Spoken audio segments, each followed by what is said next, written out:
নমস্কাৰ আপোনালোক সকলোলৈ স্বাগতম জনাইছো মোৰ ইউটিউব চেনেল আভিক কুৱেশ্যনলৈ আজি আমি নম্বৰ সিস্টেমৰ বেলেগ এটা topic odd and even numbers বিষয়ে ডিসকাস কৰিম যুগ্ম আৰু অযুগ্ম সংখ্যাৰ বিষয়ে আমি আজি ডিসকাস কৰিম সো আমি সবাই জানো যে ইভেন নম্বৰছ মানে কি ইভেন নম্বৰ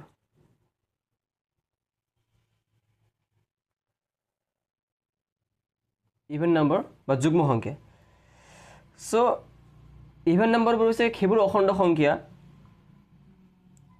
যিবোৰ সংখ্যাক আমি দুইৰে আমি হৰণ কৰিব পাৰোঁ সো এনি ইন্টিজাৰ মানে অখণ্ড সংখ্যা divisible by 2 any integer divisible by 2 called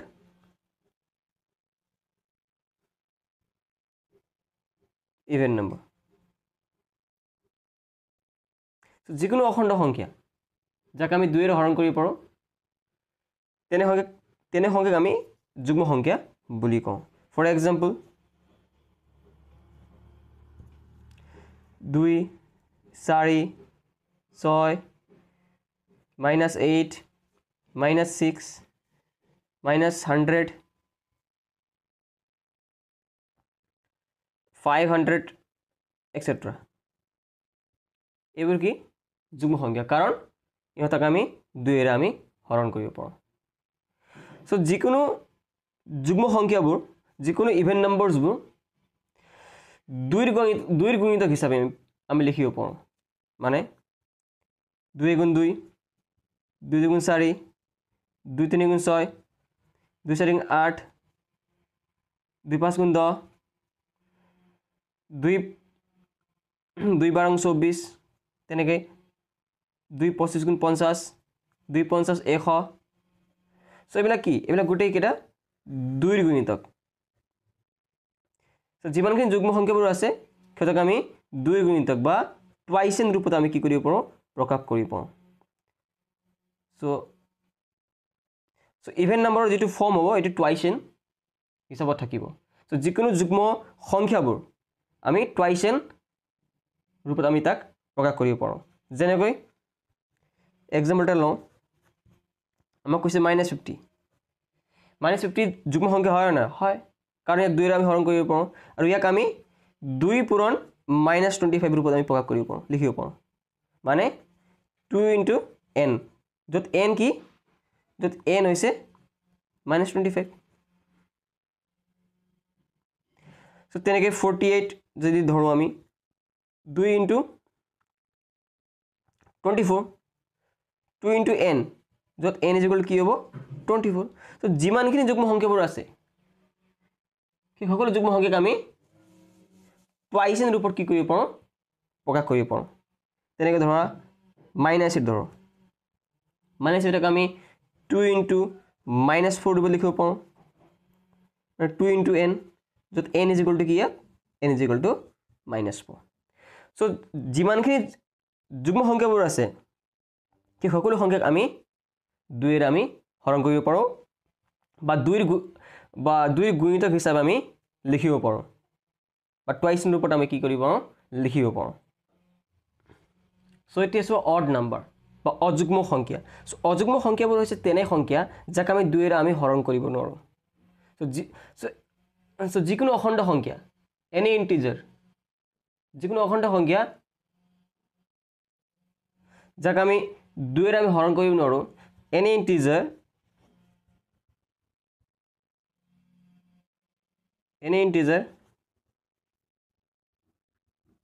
which is not divisible by 2 is called odd numbers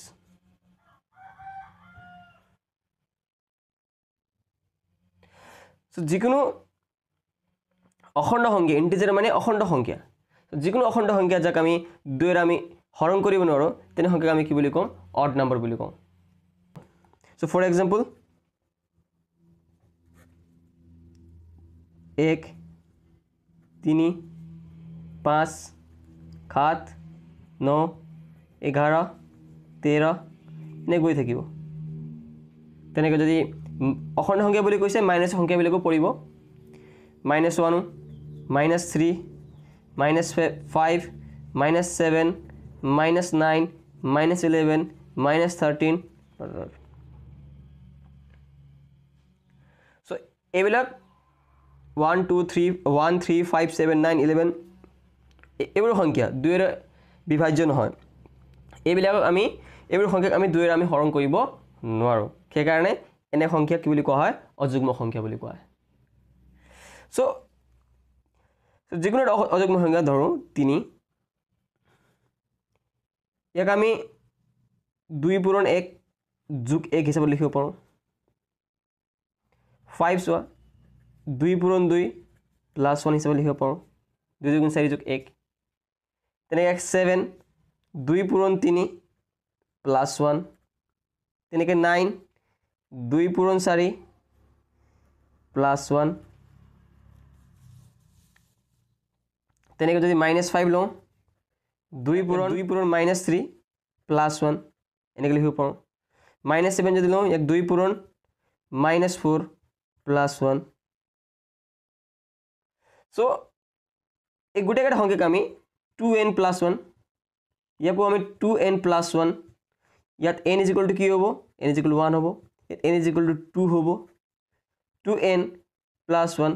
n মানে 3 n is equal to 3 ইয়াত 2n plus 1 n is equal to যদি আমি 4 লওঁ